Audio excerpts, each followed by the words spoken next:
Hi there guys, and welcome to part 3 of the Mortal Kombat Retrospective. This part is going to be all about the arenas from MK1. I wanted to sort of separate one of the parts and dedicate it to the arenas from Mortal Kombat because I love them so much. And it's not just the visual impression of the levels, it's also the music. The music was so awesome for this game. I mean, that's why the fans love Dan Forden. He did such an awesome job scoring this game. And, there's even a CD that you could get that had the music on it. And I'm spewing, I never got one. I bought one off eBay and the guy was fucking dodgy and never sent it to me. And I bought it when it was like 15 US, and now you can't get them anymore. And when they pop up, they go for like $200 US. So I'm a bit dirty, but I've got a downloaded version like everyone else. But the funny thing is, I spoke to Dan Forden actually back in 2006, and I was real lucky that he was there because normally he's, he wasn't at E3 any other time. And yeah, I got to speak to Dan, and I got to say how much I love the music to him, which means a lot to me. Even I'd love to see Dan Forden again. But I'll always remember that I got to tell him at least once that I love what he does with the music in Mortal Kombat. It's just simply brilliant. And the funny thing he told me was I was talking about the CDs, and he said he doesn't even have a copy of the MK1 and 2 CDs. And he made the music. So how crazy is that? I mean, he's probably got high quality sound files somewhere, but that sort of made me laugh. Yeah, so I guess I'll start this off by talking about the courtyard. Now what I'm going to do is I'm going to have each level. I'm going to talk about the level, and then I'm going to show you the level and play the music, high quality music over the top, and then I'm going to talk about the next level, and so on and so on. The reason why I want to do this is for those of you who've never listened to the complete music, because when you're playing the game, you might only hear 10 or 15 seconds of the tune. You got a chance now to hear the whole tune, and yeah, you guys will love it. The courtyard is basically, if you guys have watched Enter the Dragon, I'm going to talk more about this later. Mortal Kombat, most of the Mortal Kombat ideas come from the movie Enter the Dragon. If you've seen it, you know exactly what I'm talking about. I mean, there's a guy called Bolo in it. That's Goro. Mr. Han. That's Shang Tsung. There's a whole lot of things like that. And Big Trouble in Little China and Enter the Dragon. There are a whole lot of things mixed together to make sort of impressionable characters and then bring them into a video game environment. One of the first things you see in Enter the Dragon is Bruce Lee, and he's about to fight a guy. And there's a whole lot of monks in the background. And then there's the master behind him, and they're good monks. They're not evil monks. That is the courtyard level. I mean, you're looking at it. So basically, yeah, in the game, in Mortal Kombat, it's a concrete environment. You got all the monks behind you. Shang Tsung's right up the top of them watching. There's gold dragons and like a Asian sort of awning up the top. There's 4 guards, 4 of Shang Tsung's masked guards, who you see in some of the backgrounds. They're his personal guards. They do whatever he wants. I can tell you a little tidbit of info. The guards in MK1 are played by John Vogel. And then basically you've got the battlefield, just a basic flat piece of concrete where you fight your opponent. There's a yin-yang symbol in the background in the middle there, This sort of background you've seen in all martial art movies in some form or another, and this is, the version that they chose for Mortal Kombat 1, so check it out now.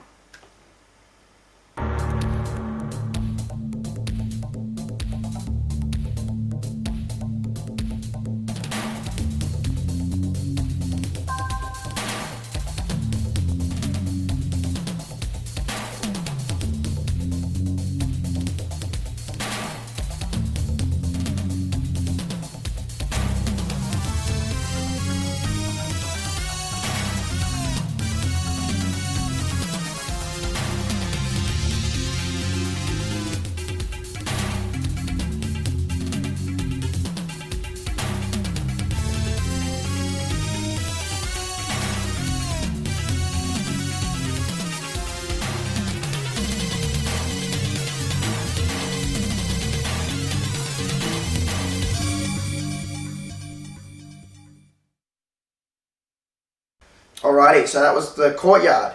Now, up next is Palace Gates. Now, the thing that I always thought about Mortal Kombat for a long time was I always thought the stages connected. Like, if you connected them together all in a long row, they'd connect. And it actually sort of looks like that. Like, if you look at the courtyard, and then the Palace Gates, and then you got the Warrior Shrine, they look like they connect, and they could just, it's one big long thing, you know, but... You know, I don't think it's really like that, but it just looks like it. Because of the side-scrolling environment, I sort of thought it was like that. I love this level, Palace Gates. There's something really cool about this level too. If someone ever says to you, "Is Pac-Man in Mortal Kombat?" and they laugh and say no, you can tell them they don't know shit about Mortal Kombat, because Pac-Man is in this level. I know, you guys are going, what the fuck? If you look in the Palace Gates level, all the way to the right, there's a red door. Above that red door, there's a whole lot of symbols. Two of those symbols, there's Pac-Man and a ghost. And then, I'm not sure what the other 4 or 3 symbols are, but like, what the hell? You know? And I even asked Ed Boon about that, and he replied in the interview that it was a John Tobias thing, you know. It was his idea, so...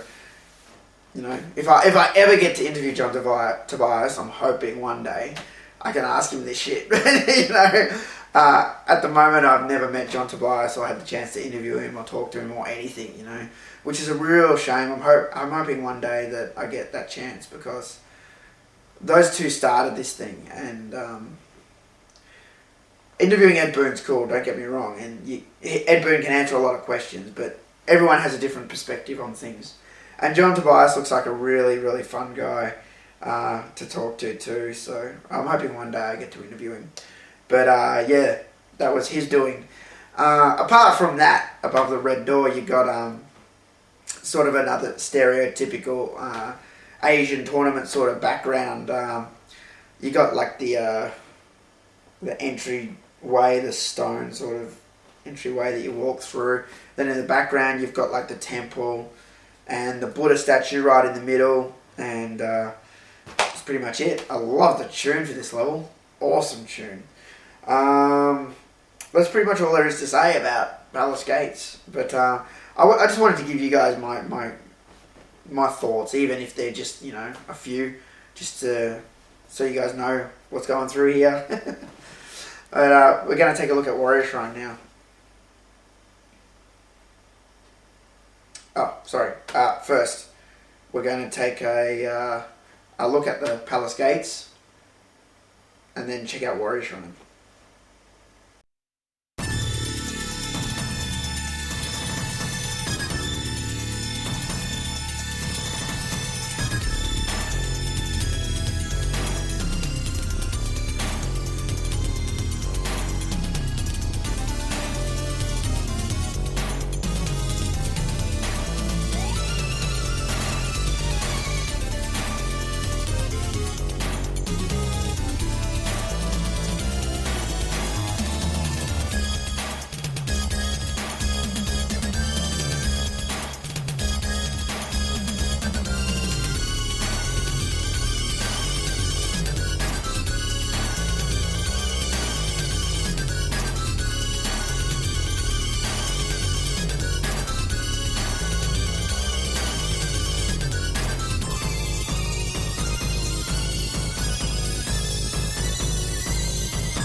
Alrighty, so Warrior Shrine, a very interesting level. This level's a lot darker than the first 2 levels, if you notice. A lot of dark blue in the background and sort of, you know. Dan Forden actually had different names for some of these levels. The first one he called the Courtyard. The second level he called the Temple Gate instead of Palace Gates. And this level he called the Cavern in the songs. But the name of the stage is the Warrior Shrine. It's a great level.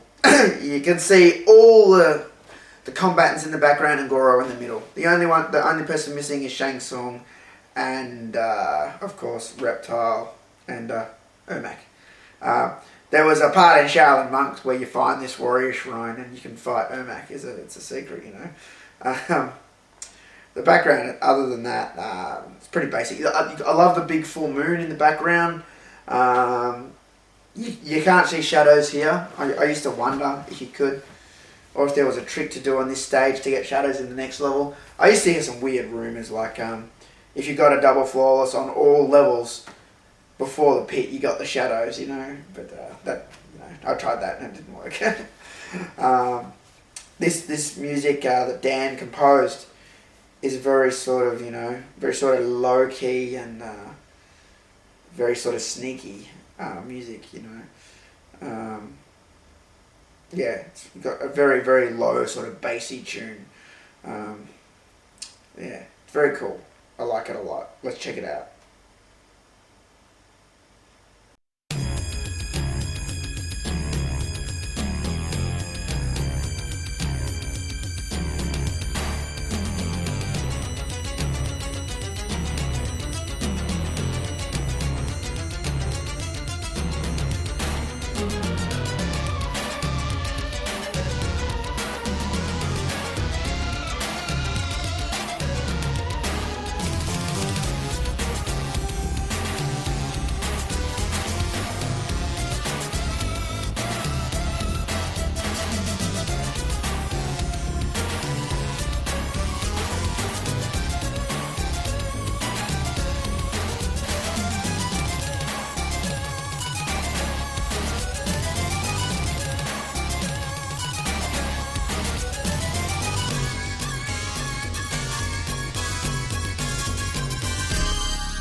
Now we've checked out those levels, I know you're hanging to hear my opinions on this level. The Pit. Dan's name for this level was The Bridge. But The Pit is an awesome level. You've got basically a very, very empty background other than just this bridge or pit. You know, this little narrow walkway that's crossing two sides of a big pit. The thing that I love about this stage is the mystery. So you got the moon up the top, you got the clouds scrolling by. It's very dark. You got this concrete bridge. You got the two statues on either side, and a very mysterious tune. As you fight, you can't really see what's down the pit. You may get a glimpse of the spikes, you know, but most of the time you can't see what's below that concrete bridge, you know. And yeah, on top of that you get these weird things happening, like the shadows appearing. But of course the most talked about thing about the pit was the easy fatality. So the thing about Mortal Kombat is, the first time you played it, even if you didn't know how to do fatalities, everyone talked about the pit stage because everyone knew about the uppercut. And then it was just a matter of time, or, you know, it was guaranteed that people were going to find out about this pit just by uppercutting someone down there. And everyone would be like, watch this, you know, and they'd uppercut and I was like, oh. You know? So, I mean, when you hit them down the pit with the uppercut, that is simply awesome.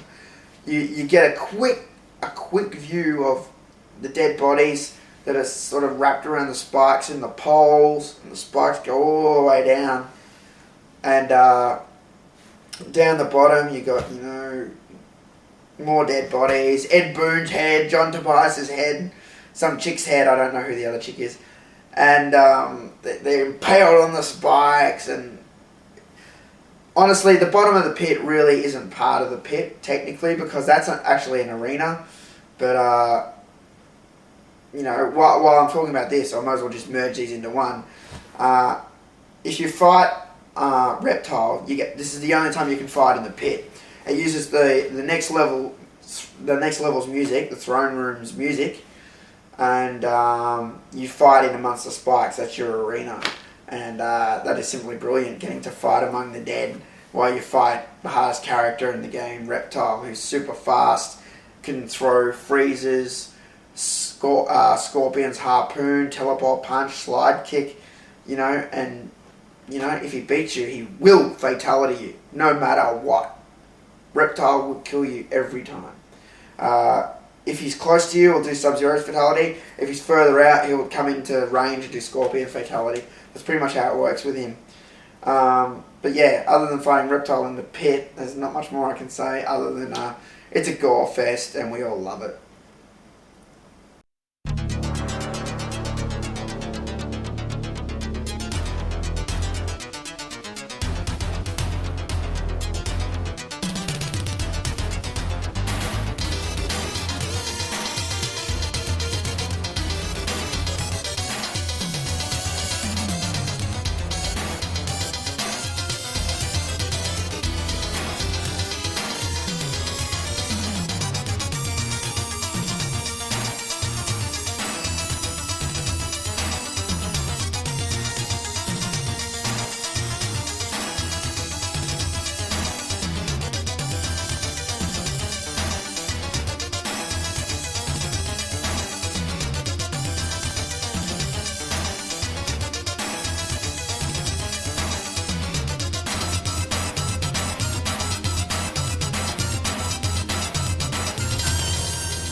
Okay, so you've checked out the pit and the bottom of the pit, and now I'm gonna talk about the throne room. Throne room is another great stage. You got Shang Tsung in the middle. You got these gold dragons and posts, and it's very regal looking. It's red. There's a lot of red carpet. You got these really nice windows with the MK dragons on them. You can see some like posters on the wall. They look like maps. I always thought they were maps of the island that they were on the wall. There's not much else to really talk about though, other than it's a really cool stage. Shang Tsung's palace is no doubt inspired from, again, Enter the Dragon, when Mr. Han's in his personal quarters. Reminds me of that a lot. You see him, sorry, not Han's personal quarters, sorry, at the start of the movie, or sort of near the start somewhere, near the middle, you see Han and he's like in his, what looks like a throne room, you know, and everyone's eating, you know, it's very regal and red, and the same as dragons around and that, you know, and yeah, you can just see where the inspiration came from Enter the Dragon. The music again is brilliant. I love it. I love it when you win too, or lose. Shang Tsung claps. I think that's brilliant. I forgot to mention actually when I was talking about the courtyard, when you win or lose on the courtyard, the monks clap as well. All the monks clap. So yeah, these two stages have something in common. But yeah, the throne room is pretty much the last level you get when you're playing the Mortal Kombat. When you're going through the levels, you don't really get Goro's lair until Endurance 2, I believe, or 3. And yeah, so let's check out the throne room, and then when we come back I'll talk about Goro's lair.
Alrighty, so Goro's lair. You heard me talk about Goro. Just before you fight Goro, you hear him thumping around on the roof, but that's really nothing to do with the level. That's more just to do with fighting Goro. So I just want to talk about the level. You got the skeleton in the background, so it's an atypical dungeon that you've seen in a million movies, you know. Sort of like reminds me of Big Trouble in Little China. They had some pretty cool dungeons in that.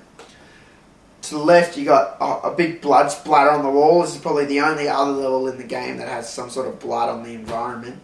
And bones all over the floor. There's creepy yellow eyes lurking in the background. And for a long time, no one knew what they were, which made them very mysterious. Later, we would find out in Mortal Kombat Shaolin Monks that they are Oni, and that they live in there and feast on dead bodies, which was pretty cool. The tune for this level is amazing. It's basically something that's supposed to be shocking or scary, you know. I love it. Yeah, Dan is just such an awesome composer. I know I've said it 100 times, but he is, you know, and he's really able to capture the environment well in his tunes. Yeah, and he did it well with this. I love the first 3 seconds of the music for this level.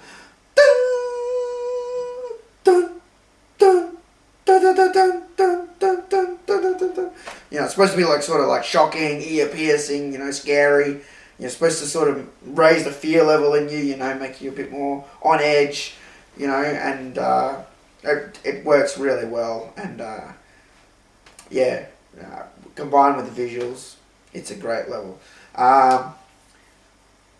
Yeah, this is also the level where you'll fight Shang Tsung and Goro, and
yeah, it's pretty much the last of the Mortal Kombat stages in the game. I've talked about them all. That's pretty much it. Yeah, like I said, I wanted to give you guys my opinions on the stages and let you hear the tunes in their entirety in good quality. You know, I got really good quality sound bites that I used with this video, and yeah, I think you guys will appreciate it. I mean, we've all seen the levels before, but they're brilliant, you know, and someone needed to, you know, give them some love. So I just wanted to quickly add something. I've sort of spliced this in here. Talking about the levels, I totally got so involved with the music and talking about the music that I didn't give any props to the guy who made the levels. How stupid's that? So I've got to put this in here and give a shout out to Tony Goski, who I also met at E3 in 2006 and got to discuss Mortal Kombat 1 and 2 levels with him. That was awesome too. Yeah, he's a great guy. He told me a lot of things, like in Mortal Kombat 2, the Living Forest was inspired by the Evil Dead movie, and that the growling faces are actually molded from Ed Boon's face. And yeah, it was cool. I got to talk about like Mortal Kombat 1 levels and 2 levels. And yeah, he did these levels. And John Vogel also did some work on the levels, I believe. In fact, I was having an argument, well, not an argument, we were just sort of talking recently. Someone thought John Vogel did the levels, but according to the book that you get with the Mortal Kombat 1 and 2 CD, it's Tony Goski who did the background. So, but I'm sure they're both involved and they both did work. And yeah, I'm so stupid for leaving this till the last second, but I was just talking about I just love the music so much. But you know, this video is about the arenas, so that's the music and the visuals. And without the visuals, we wouldn't have cool music. So yeah, Tony Goski is the man. So yeah, that's pretty much it for part 3 of the retrospective, which was just covering the arenas. The last part, part 4, I've got a few things to cover and wrap up the Mortal Kombat 1 retrospective. A lot of you people on YouTube have been asking about, is there going to be a Mortal Kombat 2 one, a 3 one? There will be. I don't know if I'm going to do it, jump straight in and do it. I got to sort of maybe see if I can find a bit more behind the scenes content. I'd like to find some. I don't have a lot for MK2, to be honest. I've got some magazine scans, but other than that, I'd like to find some videos if I can. So I've got to start looking around YouTube. But I do want to definitely do MK2, because MK2 is MK2, you know. And I definitely want to do MK3 and Ultimate MK3. So I think I'll stop there though if I do MK2, MK3 and Ultimate MK3. I don't think I'll do MK4. I definitely won't be doing MK5 because I don't consider that retro yet, you know. In the future maybe, you know, when it does become retro. But for now, probably just do MK1, 2, 3 and Ultimate MK3. I'm not sure if I'll merge those into one or not, but MK3, Ultimate MK3, I'm not sure yet. But yeah, first let's get through the MK1 and then the MK2. So thanks for watching part 3, and I'll see you guys for part 4.